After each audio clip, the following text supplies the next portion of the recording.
qui vous connecte. Bienvenue à vous, chers abonnés et fidèles de la chaîne Qui vous connecte.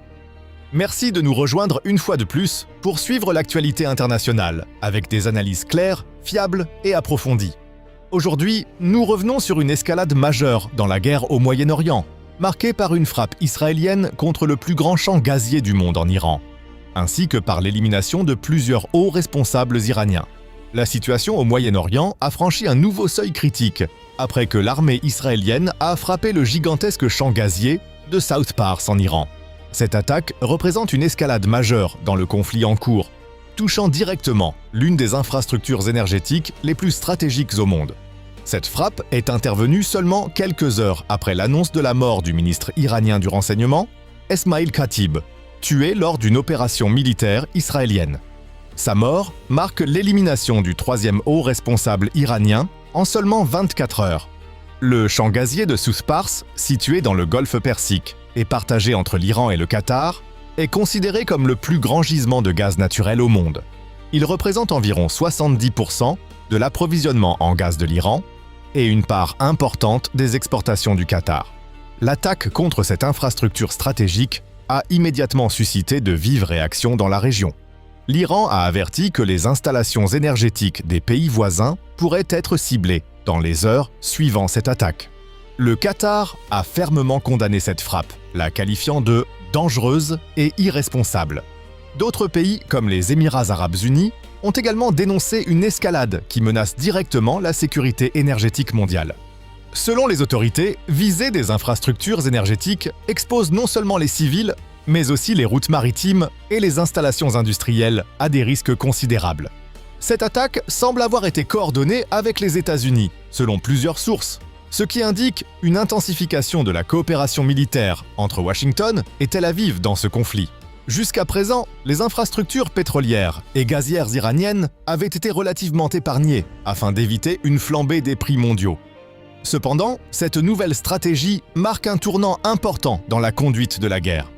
Suite à cette escalade, les prix du pétrole ont fortement augmenté, atteignant près de $110 le baril, en raison des inquiétudes croissantes concernant l'approvisionnement mondial en énergie.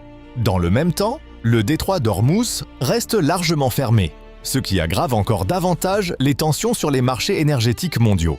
L'Iran a réagi en menaçant directement plusieurs pays de la région, affirmant que des installations énergétiques en Arabie Saoudite, aux Émirats arabes unis et au Qatar pourraient être attaquées prochainement.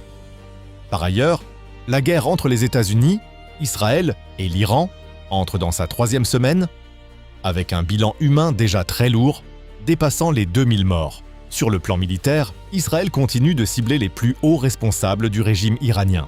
Après Ali Larijani et Gholam Reza Soleimani, la mort d'Esmail Katib affaiblit davantage la structure de commandement iranienne. Ces assassinats ciblés suggèrent que Israël dispose d'informations précises sur les mouvements des dirigeants iraniens, ainsi que d'un contrôle important de l'espace aérien.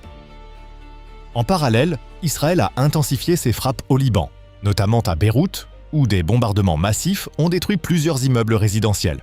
Des infrastructures civiles ont également été visées, notamment des ponts stratégiques sur le fleuve Litani, dans le sud du Liban, afin d'empêcher les déplacements des combattants du Hezbollah. Ces attaques ont provoqué un déplacement massif de population, avec de nombreuses familles fuyant leurs maisons dans des conditions difficiles. Malgré ces frappes, le Hezbollah continue de lancer des roquettes contre Israël et affirme résister aux offensives terrestres dans le sud du Liban. En Israël, des attaques iraniennes ont également causé des pertes humaines. 2 personnes âgées ont été tuées près de Tel Aviv par des munitions à fragmentation. Ces armes, même interceptées, restent extrêmement dangereuses, car leurs sous-munitions peuvent retomber et exploser dans des zones civiles. Dans ce contexte, la guerre prend une dimension de plus en plus complexe, mêlant frappe militaire, guerre économique et menaces régionales. En conclusion, la frappe contre le champ gazier de South Pars marque une étape critique dans cette guerre, avec des implications majeures pour la sécurité énergétique mondiale et la stabilité du Moyen-Orient. La multiplication des attaques et des assassinats de hauts responsables iraniens montre que le conflit est loin de s'apaiser. Merci à vous de nous avoir suivis sur Qui vous connecte. Restez connectés pour ne rien manquer de nos prochaines analyses et actualités internationales. N'oubliez pas de liker cette vidéo, de la partager et surtout de vous abonner à la chaîne pour soutenir notre travail. À très bientôt.